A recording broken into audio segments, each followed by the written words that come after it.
अस्सलाम वालेकुम students, my name is Hamza Tariq, lecturer in physics. आज हम स्टार्ट करने जा रहे हैं फिज़िक्स से फर्स्ट ईयर चैप्टर नंबर 3 का टॉपिक नंबर 12 प्रोजेक्टाइल मोशन। तो प्रोजेक्टाइल मोशन स्टार्ट करने से पहले हम मोशन की कुछ बेसिक्स के बारे में पढ़ते हैं।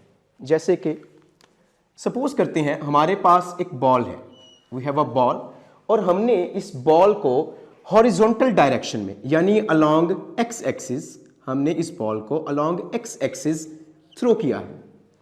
अब क्योंकि ये बॉल सिर्फ एक्स एक्सिस की तरफ मूव कर रही है, यानी सिर्फ एक एक्सिस की तरफ मूव कर रही है, तो हम इसके मोशन को वन डायमेंशनल मोशन कह सकते हैं। क्योंकि ये बॉल सिर्फ एक्स एक्सिस की तरफ मूव कर रही है, एक एक्सिस की तरफ, तो ये इसका मोशन वन डायमेंशनल मोशन कहलाएगा। इसी तरह सपोज करें अगर एक बॉल को, इसी बॉल को हम सीधा यानी वर्टिकली अपवर्ड फेंकते हैं, तो क्वेश्चन है क्या ये मोशन, इस बॉल का मोशन भी वन डायमेंशनल है? तो आंसर है यस। क्यों वन डायमेंशनल मोशन किस तरह है? क्योंकि ये बॉल बेटा सीधा ऊपर की तरफ जा रही है, यानी अलोंग वाई एक्सिस। क्योंकि यहां पर भी बॉल वन डायरेक्शन में मूव कर रही है, एक डायरेक्शन में मूव कर रही है, तो हम इस मोशन को भी, बॉल के इस मोशन को भी हम वन डायमेंशनल मोशन कहते हैं। चलिए, वन डायमेंशनल मोशन के बारे में तो हमें पता चल गया, यानी अगर कोई बॉल किसी एक डायरेक्शन में मूव कर रही है तो वो वन डायमेंशनल मोशन है। लेकिन अगर हमारे पास यही बॉल है और हमने इसको इस डायरेक्शन में फेंका है, तो क्या बॉल अब भी वन डायमेंशनल मोशन परफॉर्म कर रही है? तो आंसर है नो। जो बॉल है वो वन डायमेंशनल मोशन परफॉर्म नहीं कर रही। क्यों? क्योंकि ये बॉल एक्स एक्सिस और वाई एक्सिस के दरमियान में है। ये एक्स एक्सिस की तरफ भी मूव कर रही है और वाई एक्सिस की तरफ भी मूव कर रही है, यानी ये एक्स एक्सिस की तरफ भी बढ़ रही है और वाई एक्सिस की तरफ भी बढ़ रही है। तो हम कह सकते हैं बेटा कि ये वाला जो मोशन है हमारे पास टू डायमेंशनल मोशन है, यानी ऐसा मोशन जो एक्स एक्सिस की तरफ भी हो और वाई एक्सिस की तरफ भी हो, तो ऐसा मोशन हमारे पास कहलाता है टू डायमेंशनल मोशन। चले, हमें टू डायमेंशनल मोशन की बात तो समझ में आती है, टू डायमेंशनल मोशन की बात तो हमें समझ में आ गई। अब हम इसी चीज को हम एक सिंपल एग्जांपल से समझते हैं। यहां पर मैं एक्स वाई कोऑर्डिनेट सिस्टम बना रहा हूं जो हमने चैप्टर नंबर 2 में पढ़ा था, यानी इसमें वाई एक्सिस और ये हमारे पास है एक्स एक्सिस। अब सपोज करें एक फुटबॉलर ने एक बॉल को किक लगाया है एक खास एंगल पर, तो क्या होगा? बॉल को इस तरफ बेटा किक लगाई गई है, इस डायरेक्शन में किक लगाई गई है, लेकिन वो बॉल कुछ देर ऊपर जाने के बाद वो बॉल सीधा इस तरफ आना स्टार्ट कर देगी। तो क्योंकि ये बॉल एक्स एक्सिस की तरफ भी जा रही है और वाई एक्सिस की तरफ भी जा रही है, तो यहां पर ये मोशन टू डायमेंशनल मोशन है। लेकिन अगर हम इस बात पर गौर करें, हमने ये बात देखी थी कि अगर कोई बॉडी अगेंस्ट द ग्रेविटी जा रही है, जैसे ये बॉल जब ऊपर की जानिब जा रही है तो ग्रेविटी के अगेंस्ट जा रही है, तो ग्रेविटी के अगेंस्ट जाते वक्त बॉडी की वेलोसिटी डिक्रीज करती है हमारे पास। तो जब डिक्रीज करती है तो उसमें एक्सेलरेशन पैदा होगा। तो ग्रेविटी की अगेंस्ट जो एक्सेलरेशन पैदा होता है, हम उस एक्सेलरेशन को लिखते हैं a is equal to, that is minus G. उसमें माइनस जी एक्सेलरेशन पैदा होने वाला है। अब यहां तक पहुंचने के बाद बेटा, जब वो बॉल अब नीचे की तरफ आ रही है, यानी in the direction of gravity, और हमें पता है कि जब भी कोई बॉडी नीचे की तरफ आ रही है तो उसकी वेलोसिटी इंक्रीज करती है। अब वेलोसिटी इंक्रीज करने की वजह से भी एक एक्सेलरेशन पैदा होगा, और वो एक्सेलरेशन होगा a is equal to plus G. Plus G क्यों होगा? क्योंकि बॉडी इस दफा ग्रेविटी की डायरेक्शन में मूव कर रही है। लेकिन अगर देखा जाए, ये वाली एक्सेलरेशन और ये वाली एक्सेलरेशन, इन दोनों की मैग्नीट्यूड हमारे पास कितनी है? और हम छोटी क्लासेस में ये पढ़ चुके हैं कि ग्रेविटेशनल एक्सेलरेशन या फिर एक्सेलरेशन ड्यू टू ग्रेविटी हमारे पास 9.8 होता है, जो कि पूरे रास्ते में क्या रहता है? कांस्टेंट रहता है। तो बेटा यहां से एक पिछली टू डायमेंशनल वाली बात और इस एक्सेलरेशन वाली बात को अगर हम कंबाइन करें, अगर हम उस चीज को कंबाइन करें, तो जो नया वाला मोशन हमारे पास आता है, हम उसको कहते हैं प्रोजेक्टाइल मोशन। क्या मतलब है इस बात का बेटा? मतलब कि ऐसी बॉडी जो टू डायमेंशनल मोशन परफॉर्म कर रही है, जो टू डायमेंशनल मोशन परफॉर्म कर रही है और पूरे रास्ते में अपने पूरे मोशन के दौरान उसमें एक कांस्टेंट एक्सेलरेशन पैदा हो रहा है, एक कांस्टेंट एक्सेलरेशन पैदा हो रहा है। और वो हो किस वजह से रहा है बेटा? वो ग्रेविटी की वजह से पैदा हो रहा है। तो ऐसा मोशन जो टू डायमेंशनल भी हो और उसमें constant acceleration due to gravity पैदा हो रहा हो, इस मोशन को हम कहते हैं प्रोजेक्टाइल मोशन। तो अब हम इस प्रोजेक्टाइल मोशन को कुछ इस तरह डिफाइन करते हैं। ए टू डायमेंशनल मोशन, एक two dimensional motion under constant acceleration, under constant acceleration. और ये कांस्टेंट एक्सेलरेशन जो है दैट वाज 9.8, ये पैदा किसकी वजह से हुआ था? Constant acceleration, it was produced constant acceleration due to gravity. इसको ग्रेविटी ने प्रोड्यूस करवाया था। और इस तरह का मोशन बेटा हमारे पास क्या होगा, क्या कहलाता है? Is called projectile motion, is called projectile motion.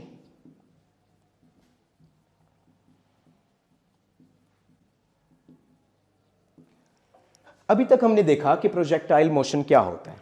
अब अगला सवाल यह है कि projectile, what is meant by projectile? ये प्रोजेक्टाइल क्या होता है? तो बेटा हर वो बॉडी जिसको थ्रो किया गया है और वो प्रोजेक्टाइल मोशन परफॉर्म कर रही है। जैसा कि हमने एग्जांपल ली थी, फुटबॉल को किसी खास एंगल पर फेंका गया था, तो वो जो उसने मोशन परफॉर्म किया था दैट वाज प्रोजेक्टाइल मोशन। तो हमारे केस में वो फुटबॉल क्या कहलाएगा? वो फुटबॉल हमारा प्रोजेक्टाइल होगा। तो हर वो बॉडी जो प्रोजेक्टाइल मोशन परफॉर्म कर रही है, वो बॉडी क्या कहलाती है? प्रोजेक्टाइल कहलाती है। चलिए अब हम देखते हैं प्रोजेक्टाइल मोशन के हमारे पास क्या एग्जांपल्स हैं। पहली एग्जांपल जैसे प्रीवियसली मैंने आपको दी, पहली एग्जांपल बेटा हमारे पास है कि अगर एक फुटबॉल जिसको किक किया गया है, football kicked bye a player, जिसको एक प्लेयर ने किक किया है एट सम एंगल, किसी खास एंगल पर।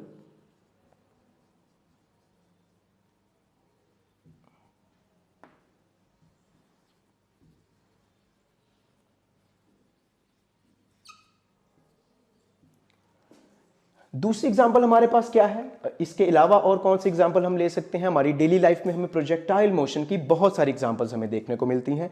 इसी तरह मिसाइल जो होता है, जिसको हम मिसाइल भी पढ़ते हैं, मिसाइल को हम जब लॉन्च करते हैं, नॉर्मली मिसाइल्स जो हम लोग सुनते हैं, नॉर्मली मिसाइल्स को एक कंट्री से दूसरी कंट्री पर गिराने और उसको तबाह करने के लिए इस्तेमाल किया जाता है। तो कॉमन सी बात है कि अगर उसको इस जगह से लॉन्च किया गया है तो वो यहां से जाकर दूसरी कंट्री पर इस तरह फॉल करेगा। तो ये जो मिसाइल्स होते हैं, ये मिसाइल्स भी प्रोजेक्टाइल मोशन परफॉर्म करते हैं। तो मिसाइल्स को भी हम प्रोजेक्टाइल मोशन की एग्जांपल के तौर पर ले सकते हैं। तो हम यहां लिख सकते हैं ए मिसाइल या ए मिसाइल लॉन्च्ड, जिसको लॉन्च किया गया। मिसाइल को लॉन्च कहां से किया जाता है बेटा? A missile launched from a launching pad.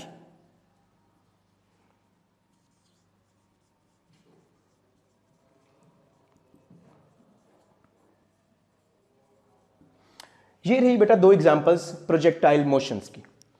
अब प्रोजेक्टाइल मोशन के बाद बेटा नेक्स्ट हमारे पास जो पॉइंट है, इट इज ट्रेजेक्ट्री। ट्रेजेक्ट्री क्या होता है? Trajectory of projectile. बेटा ट्रेजेक्ट्री का मतलब होता है पाथ, यानी रास्ता। वो वाला रास्ता, वो रास्ता जिस पर हमारा प्रोजेक्टाइल मोशन चला है, जिस पर हमारा प्रोजेक्टाइल, ये गलती हो गई यहां पर, हाँ। What is trajectory? हमारे पास ट्रेजेक्ट्री का क्या मतलब है बेटा? ट्रेजेक्ट्री का मतलब है रास्ता, पाथ। वो रास्ता जिस पर हमारा प्रोजेक्टाइल या हमारी बॉडी जो प्रोजेक्टाइल मोशन परफॉर्म कर रही थी, जिस रास्ते पर हमारा प्रोजेक्टाइल मूव किया है, मूव हुआ है, वो रास्ता हमारा क्या कहलाता है? प्रोजेक्टाइल। जैसा कि आपके सामने है, ये जो रास्ता बेटा, ये जो कर्व्ड रास्ता बन रहा है, जिस रास्ते पर हमारा प्रोजेक्टाइल मूव हुआ, ये रास्ता कहलाता है ट्रेजेक्ट्री। और इस रास्ते का मतलब, इस ट्रेजेक्ट्री, द पाथ हम लिख सकते हैं कि वो रास्ता, the path followed by a projectile is called it's trajectory. वो रास्ता जिस पर हमारा प्रोजेक्टाइल मूव हुआ है उसको हम उसकी ट्रेजेक्ट्री कहते हैं, इज कॉल्ड इट्स ट्रेजेक्ट्री।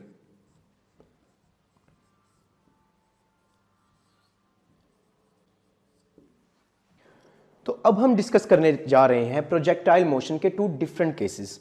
पहले केस में हम एक प्रोजेक्टाइल को यानी एक बॉडी को एक खास हाइट से फेंकने वाले हैं। यानी क्या मतलब, एक सपोज करते हैं हमारे पास एक पहाड़ की एक चोटी है, एक पहाड़ की चोटी है, वहां पर हमारे पास एक बॉल है। उस बॉल को किसी ने किक किया है हॉरिजॉन्टली। हॉरिजॉन्टली का क्या मतलब है, यानी एक्स एक्सिस की तरफ किसी इंसान ने उसको हिट किया है।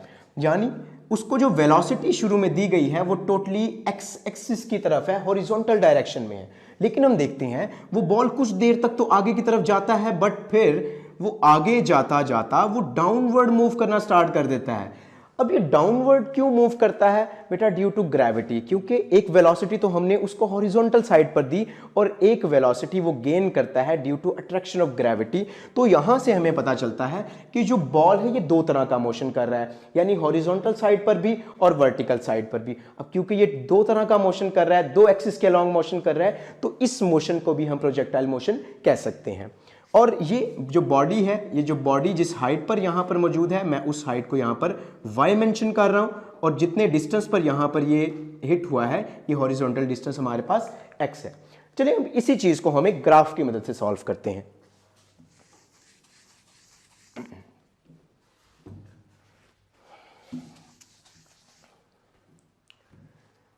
अब देखिए बेटा, हमने जो कंसीडर किया था बॉल, बेटा ये बॉल है जिसको हमने एक खास हाइट से थ्रो किया था। वो पॉइंट ए, मैं उस हाइट को पॉइंट ए का नाम दे रहा हूं कि इस ए पॉइंट से हमने उस बॉल को थ्रो किया था। और आपको याद होगा हमने उसको शुरू में थ्रो किया था हॉरिजॉन्टल डायरेक्शन में, यानी उसको शुरू में जो वेलोसिटी दी गई थी that was totally horizontal, it was purely horizontal. तो बेटा यहां पर मैं लिख सकता हूं कि जो मैंने उसको इनिशियल वेलोसिटी दी थी vi, वो टोटली किस डायरेक्शन में थी? x डायरेक्शन में थी, that was totally along x axis. But during motion आगे जाने के बाद ग्रेविटी ने उसको अपनी तरफ अट्रैक्ट करना स्टार्ट किया। तो अब बॉडी आगे भी जा रही है और डाउनवर्ड भी आ रही है। तो नीचे आगे मूव करते वक्त बॉडी के पास दो तरह की वेलोसिटी है, एक x एक्सिस वाली वेलोसिटी है और एक y एक्सिस वाली वेलोसिटी है। यानी अब वेलोसिटी अलोंग x एक्सिस भी है और अलोंग y एक्सिस भी है। अब यहां पर सबसे इंपॉर्टेंट बात जो हमने नोट करनी है, इस पूरे आर्टिकल के दौरान जितना हमारा नेक्स्ट लेक्चर होगा उसमें भी और यहां पर भी हम एक आइडियल केस कंसीडर कर रहे हैं।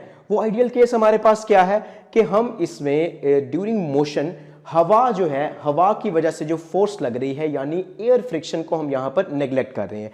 इसमें बहुत इंपॉर्टेंट बात जो मैं बताने जा रहा हूं, यानी यहां पर हम एयर रेजिस्टेंस या फिर एयर फ्रिक्शन को हम इसमें नेग्लेक्ट कर रहे हैं। एयर फ्रिक्शन यहां पर हम कंसीडर नहीं कर रहे। अब अगर देखा जाए एयर फ्रिक्शन यहां पर मौजूद नहीं है, तो हॉरिजॉन्टल साइड पर जब ये बॉल नीचे की तरफ आ रहा है तो हॉरिजॉन्टल साइड पर अब किसी किस्म की इंटरप्शन नहीं है बॉल के लिए। सिर्फ क्यों? क्योंकि यहां से हवा जो पहले उसको रोक रही थी, हवा अब वहां पर हमने नेग्लेक्ट कर दी है, वहां पर वो मौजूद नहीं है। लेकिन क्या वर्टिकल साइड पर कोई फोर्स है? तो आंसर है यस, वर्टिकल साइड पर ग्रेविटी की फोर्स है। तो हमारा मेन मकसद है, यहां पर हम मेन चीज ये देखते हैं। यहां पर सबसे पहले हम यहां हेडिंग देते हैं हॉरिजॉन्टल मोशन की, कि हॉरिजॉन्टल मोशन जो कर रहा है हमारा प्रोजेक्टाइल, हॉरिजॉन्टल मोशन वो किस तरह का कर रहा है।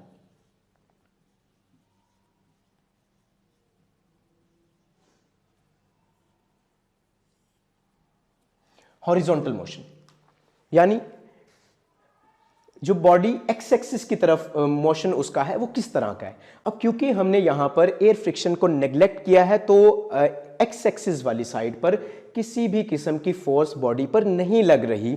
यानी मैं लिख सकता हूं कि एक्स एक्सिस पर यानी एफ एक्स एक्सिस पर जो फोर्स लग रही है एफ एक्स जो है वो नहीं है, वो जीरो है, क्योंकि हमने एयर फ्रिक्शन को नेग्लेक्ट कर दिया। अब न्यूटन के सेकंड लॉ के मुताबिक जहां पर बॉडी पर फोर्स लगेगी उस बॉडी में एक्सेलरेशन पैदा होगा। अगर बॉडी पर फोर्स नहीं लग रही तो उसमें एक्सेलरेशन नहीं पैदा होगा। तो क्योंकि एक्स एक्सिस की डायरेक्शन में कोई फोर्स नहीं लग रही तो एक्स एक्सिस की डायरेक्शन में जो एक्सेलरेशन है वो भी प्रोड्यूस नहीं होगा, यानी वो जीरो होगा। और हमें पता है कि एक्सेलरेशन जीरो कब होता है, एक्सेलरेशन जीरो तब होता है जब बॉडी की वेलोसिटी जीरो हो या फिर उसकी वेलोसिटी कांस्टेंट हो। अब इस केस में वेलोसिटी तो जीरो है नहीं, तो इसका मतलब है हमारी जो वेलोसिटी है एक्स एक्सिस की जानिब वो कितनी है, कांस्टेंट है, वो कांस्टेंट है, वो बदल नहीं रही। ये पॉइंट नोट कीजिएगा, बहुत इंपॉर्टेंट पॉइंट है कि एक्स एक्सिस में कोई फोर्स नहीं लग रही। अगर फोर्स नहीं लग रही तो उस डायरेक्शन यानी एक्स एक्सिस में कोई एक्सेलरेशन प्रोड्यूस नहीं हो रहा, और अगर एक्सेलरेशन प्रोड्यूस नहीं हो रहा इसका मतलब है कि एक्स एक्सिस में वेलोसिटी जो है वो कांस्टेंट रहेगी थ्रू आउट द मोशन। यानी यहां पर इस पॉइंट पर भी जो वेलोसिटी का एक्स कंपोनेंट है वो कांस्टेंट रहेगा, और वेलोसिटी का जो यहां पर एक्स कंपोनेंट है वो भी कांस्टेंट रहेगा, और यहां पर जो वेलोसिटी का एक्स कंपोनेंट है वो कांस्टेंट रहेगा। अब कांस्टेंट का यहां पर क्या मतलब है बेटा, जिस हॉरिजॉन्टल वेलोसिटी से हमने उसको थ्रो किया था पूरे रास्ते में उसके पास सेम हॉरिजॉन्टल वेलोसिटी है, सेम एक्स कंपोनेंट वाली वेलोसिटी है, उसमें कोई चेंज नहीं आ रहा। देखिए अब हम इसमें देखते हैं हॉरिजॉन्टल मोशन करते वक्त बॉडी ने हॉरिजॉन्टल डिस्टेंस कितना कवर किया। आपको याद होगा मैंने उस फिगर में इस हॉरिजॉन्टल डिस्टेंस को एक्स का नाम दिया था।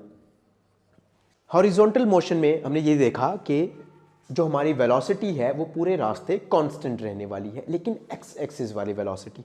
अब हम देखते हैं कि बॉडी ने हॉरिजॉन्टल डिस्टेंस कितना कवर किया। हॉरिजॉन्टल डिस्टेंस का क्या मतलब है कि जिस जगह से उसको हिट किया गया था उसको वहां से लेकर जहां वो आकर ड्रॉप हुआ है वहां तक उसने एक्स डायरेक्शन में डिस्टेंस कितना कवर किया। तो उसके लिए हम क्या करते हैं, सबसे पहले हम यहां इसके अंदर बेटा एक सब हेडिंग, हॉरिजॉन्टल मोशन में ही एक सब हेडिंग देंगे हम, हॉरिजॉन्टल डिस्टेंस। हॉरिजॉन्टल डिस्टेंस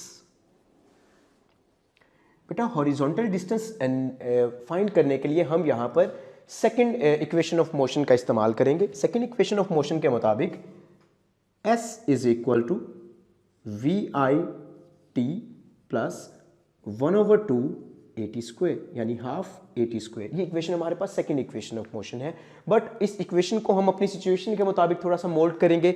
यानी क्या, हमने जो डिस्टेंस यहां पर लिया है ये s नहीं लिया, बल्कि हम ये हमारे पास इक्वेशन जो है ये equation second equation of motion है। अब क्योंकि हम हॉरिजॉन्टल डिस्टेंस फाइंड करना जा रहे हैं यहां पर, तो हम बेटा यहां सारे पैरामीटर्स जो हैं वो हॉरिजॉन्टल लिखेंगे। क्या मतलब इस बात का बेटा, s यहां पर डिस्टेंस जो हमारे पास है हमने तो अपने केस में उसको x लिया है, तो बेटा इस s को मैं रिप्लेस कर दूंगा x के साथ।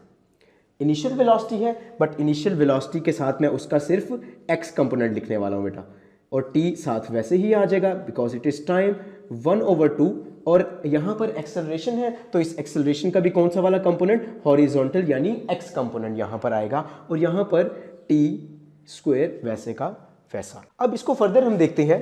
फर्दर हमारे पास x is equal to V I X T plus 1/2।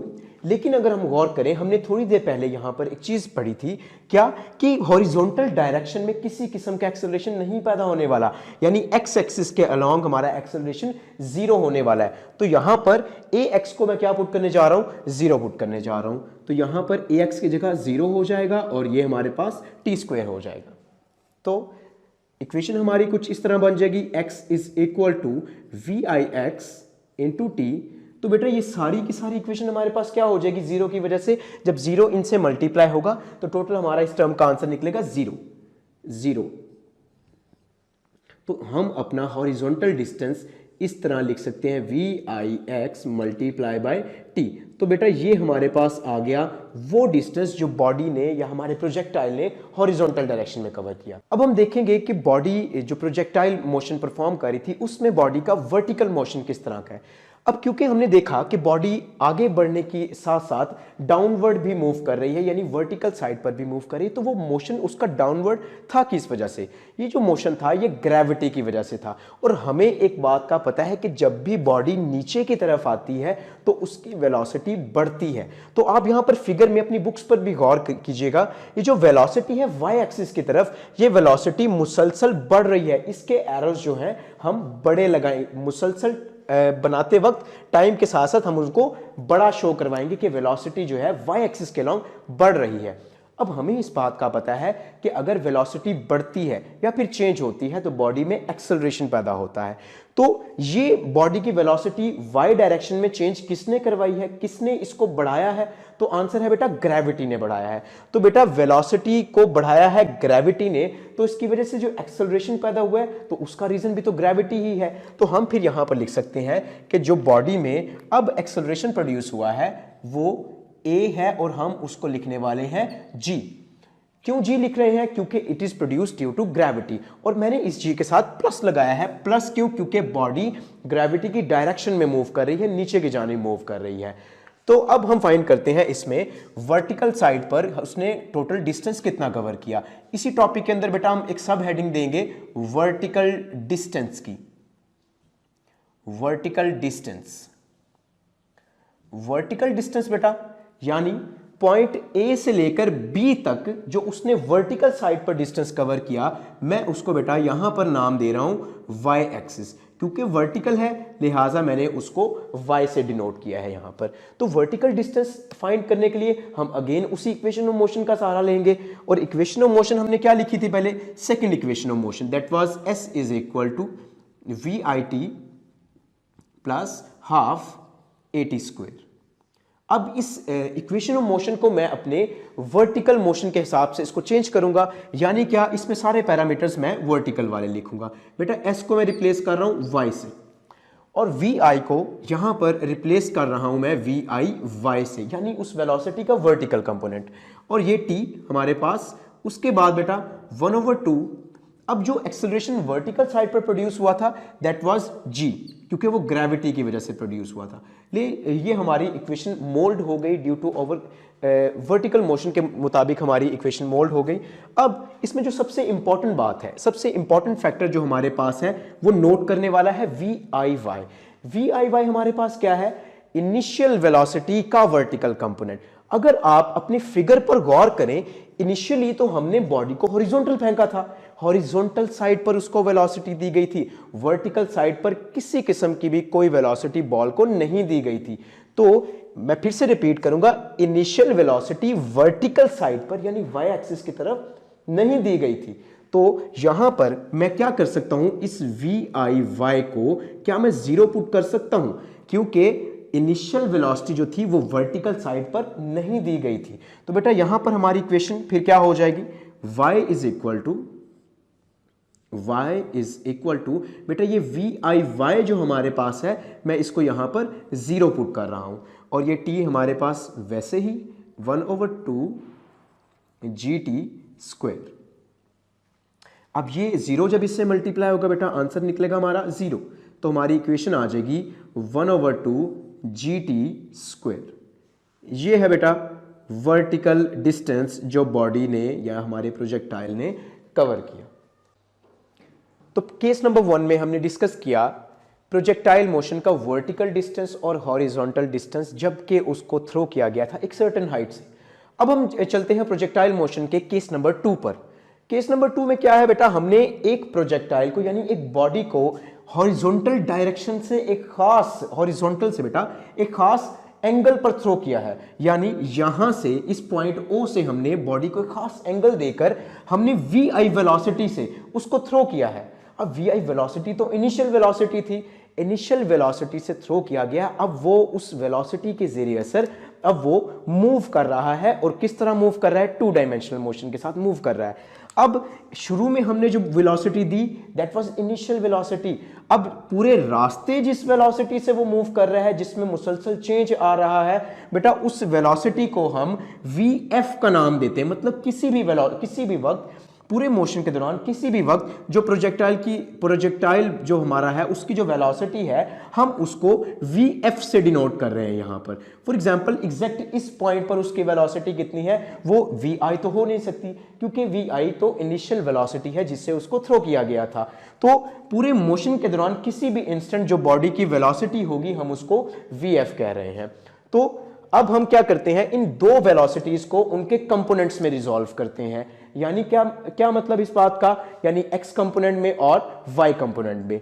तो सबसे पहले हम देखते हैं यहां पर, पहले तो ये देखिए जो इनिशियल वेलोसिटी बेटा बॉडी को दी गई थी उस वेलोसिटी, उस इनिशियल वेलोसिटी के हमारे पास कितने कंपोनेंट्स हैं। हमने चैप्टर नंबर 2 में इसको रिजॉल्व करना सीखा था। बेटा देखें, वी आई है तो ये उसका वर्टिकल कंपोनेंट होगा, इसको हम लिख सकते हैं वी आई है, वी आई वाई, ये उसका ये वर्टिकल कंपोनेंट होता है बेटा, हम इसको लिखते हैं वी आई वाई। और इसी तरह ये वाला जो कंपोनेंट है बेटा, ये वाला जो हिस्सा है इस ये हॉरिजॉन्टल यानी एक्स डायरेक्शन वाला कंपोनेंट है, तो हम इसको लिख सकते हैं वी आई एक्स। अगर मैं थोड़ा साइड पर जाकर इनकी वैल्यूज लिखना चाहूं तो बेटा ये भी हमने चैप्टर नंबर 2 में इनको निकालना सीखा था। तो वी आई एक्स क्या होगा बेटा, हमारे पास ये होता है वी आई कॉस थीटा। इसी तरह वी आई वाई हमारे पास क्या होगा, वाई कंपोनेंट हमें पता है, वाई कंपोनेंट हमारे पास होता है वी आई साइन थीटा। इसको हम साइड पर लिख लेंगे ताकि हमें ये फ्यूचर में काम आने वाले हमारे। अब हम चलते हैं इन दोनों वेलोसिटीज के एक्स कंपोनेंट्स और वाई कंपोनेंट्स की तरफ। सबसे पहले हम क्या करते हैं बेटा, हॉरिजॉन्टल कंपोनेंट्स निकालते हैं इन वेलोसिटी के। अब इंपॉर्टेंट बात यह है, हॉरिजॉन्टल कंपोनेंट्स तो हम निकालने जा रहे हैं, बट हमने पिछले वाले केस में, केस नंबर 1 में एक चीज हमने बहुत इंपॉर्टेंट बात वहां पर स्टडी की थी। क्या वो ये थी कि हॉरिजॉन्टल डायरेक्शन में कोई फोर्स नहीं लग रही, जिसकी वजह से हॉरिजॉन्टल डायरेक्शन में एक्सेलरेशन भी नहीं था, जिससे हमें ये रिजल्ट मिला था कि हॉरिजॉन्टल डायरेक्शन में वेलोसिटी चेंज नहीं होने वाली, यानी हॉरिजॉन्टल डायरेक्शन में वेलोसिटी हमेशा कांस्टेंट रहने वाली है, यानी हॉरिजॉन्टल डायरेक्शन में वेलोसिटी सेम रहेगी, चाहे वो इनिशियल है चाहे वो फाइनल है। यानी मैं लिख सकता हूं यहां पर कि हॉरिजॉन्टल डायरेक्शन में, यानी पहली वाली वेलोसिटी का एक्स कंपोनेंट, इनिशियल वेलोसिटी का एक्स कंपोनेंट, हॉरिजॉन्टल कंपोनेंट, वो बराबर होने वाला है फाइनल वेलोसिटी या फिर वी एफ के एक्स कंपोनेंट की। इसका क्या मतलब है कि वेलोसिटी का, शुरू वाली वेलोसिटी का एक्स कंपोनेंट जो भी उसकी वैल्यू थी, आखिर वाली वेलोसिटी का एक्स कंपोनेंट की वैल्यू भी वही होने वाली है, यानी इनमें कोई चेंज नहीं आया, ये कांस्टेंट है थ्रू आउट द मोशन। और हमें एक बात का पता है कि वी आई एक्स की वैल्यू हमारे पास कितनी है बेटा, हमने अभी साइड पर लिखी थी, वो है हमारे पास वी आई कॉस थीटा। तो मैं यहां पर लिख सकता हूं कि वी आई एक्स और वी एफ एक्स दोनों की वैल्यू हमारे पास एक साथ कैलकुलेट हो गई, जो कि हमारे पास है वी आई कॉस थीटा। ले बेटा, एक चीज हमने यहां से फाइंड कर ली, दोनों वेलोसिटीज यानी वी आई और वी एफ के हमने एक्स कंपोनेंट्स यहां पर फाइंड कर लिए। अब बारी है दोनों वेलोसिटीज के वाई कंपोनेंट को फाइंड करने की। अब वाई कंपोनेंट फाइंड करेंगे। सबसे पहले, अब वेलोसिटीज हमारे पास दो हैं, वी आई और वी एफ।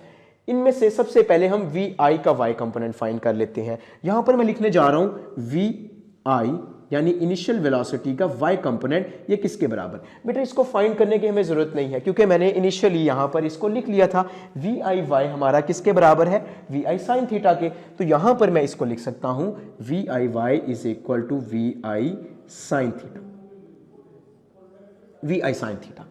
अब बारी है वी एफ यानी दूसरी यानी फाइनल वेलोसिटी की y कंपोनेंट को निकालने की। यानी अब मुझे जरूरत है वी एफ वाई की, यानी फाइनल वेलोसिटी के वर्टिकल कंपोनेंट की, जो कि निकालने के लिए इतना आसान नहीं है जिसको फाइंड करना। हम क्या करेंगे इसके लिए बेटा, यहां पर फाइनल वेलोसिटी फाइंड करने के लिए हमारे पास एक इक्वेशन ऑफ मोशन है, फर्स्ट इक्वेशन ऑफ मोशन। हम उसको राइट करेंगे यहां पर V F is equal to V I plus A T.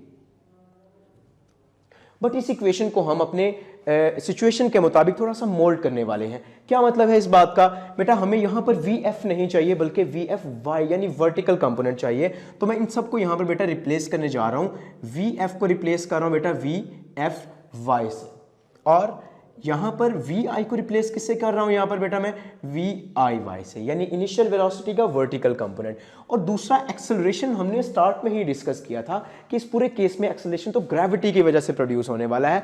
तो यहां पर मैं इस ए को जी लिख रहा हूं और इस जी के साथ माइनस लगा रहा हूं। माइनस बेटा यहां पर क्यों लगाया गया, ये हमारे पास बेटा फाइनल वेलोसिटी है और इस दौरान बॉडी अपवर्ड जा रही है, यानी ग्रेविटी के अगेंस्ट मूव कर रही है। तो ग्रेविटी के अगेंस्ट मूव करती हुई बॉडी में माइनस जी एक्सेलरेशन प्रोड्यूस होता है। अच्छा, अब हम चलते हैं आगे इससे।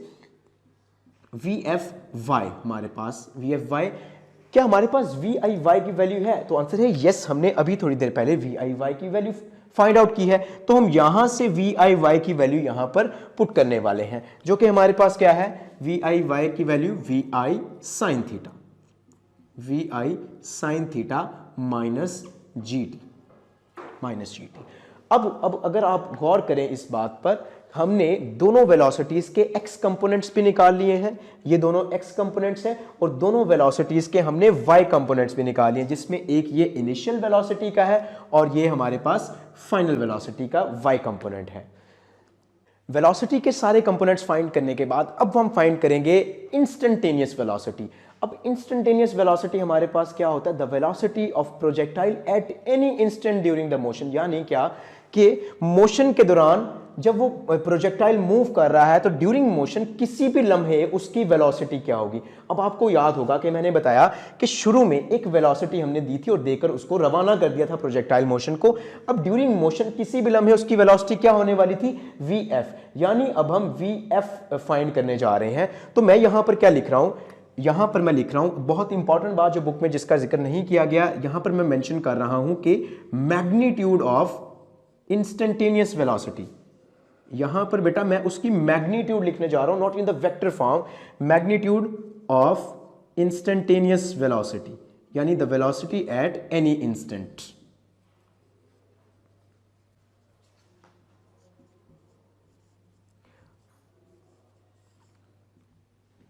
और वो वेलोसिटी जो मेरे पास है, मैंने अभी आपको बताया v, और मैं उसको लिख रहा हूं vf, यानी एट एनी इंस्टेंट, जिसको हमने vf डिक्लेयर किया था।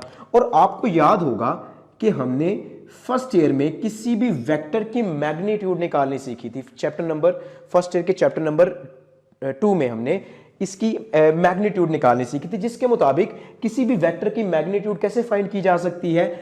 उस वेक्टर के x कंपोनेंट का स्क्वायर प्लस उसी वेक्टर के vf यानी उसके y कंपोनेंट का स्क्वायर।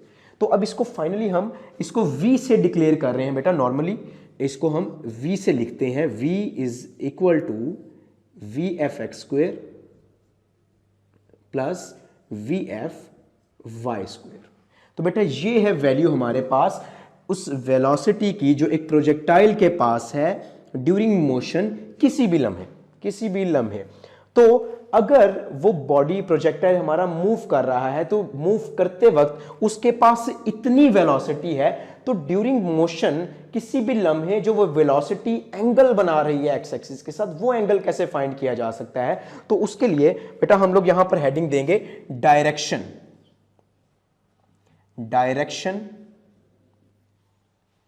अब सवाल यह है कि ये डायरेक्शन किस चीज की है हमारे पास? बेटा जो वेलोसिटी हमने फाइंड की है इंस्टेंटेनियस वेलोसिटी, यानी ड्यूरिंग मोशन ये जिस जगह पर भी ये मौजूद है, यानी अगर ये हमारे पास vf इस डायरेक्शन में है तो हम यहां पर ये हमारे पास x एक्सिस है, तो ये x एक्सिस के साथ कितना एंगल बना रही है, इस एंगल के जरिए हम फाइंड कर सकते हैं इस इंस्टेंटेनियस वेलोसिटी की डायरेक्शन। तो हमें पता है इंस्टेंटेनियस वेलोसिटी की डायरेक्शन फाइंड करने का एक फॉर्मूला हमने पढ़ा था tan phi। चैप्टर नंबर 2 में हमने इसको डिस्कस किया था tan phi, और हमें पता है उसके मुताबिक क्या होता है बेटा, ऊपर वेक्टर का हमारे पास y कंपोनेंट होता है और नीचे हमारे पास उस वेक्टर का x कंपोनेंट होता है। तो यहां से अगर मैंने phi यानी डायरेक्शन अपनी फाइंड करनी हो तो वो मेरे पास क्या आएगा बेटा, tan inverse vfy divided by vfx। इस फॉर्मूले के जरिए बेटा हम क्या कर सकते हैं, इंस्टेंटेनियस वेलोसिटी की डायरेक्शन फाइंड कर सकते हैं, यानी ड्यूरिंग मोशन जो बॉडी के पास वेलोसिटी है उसका एंगल कितना है, उसकी डायरेक्शन क्या है, तो इस फॉर्मूले के जरिए हम उसको फाइंड कर सकते हैं।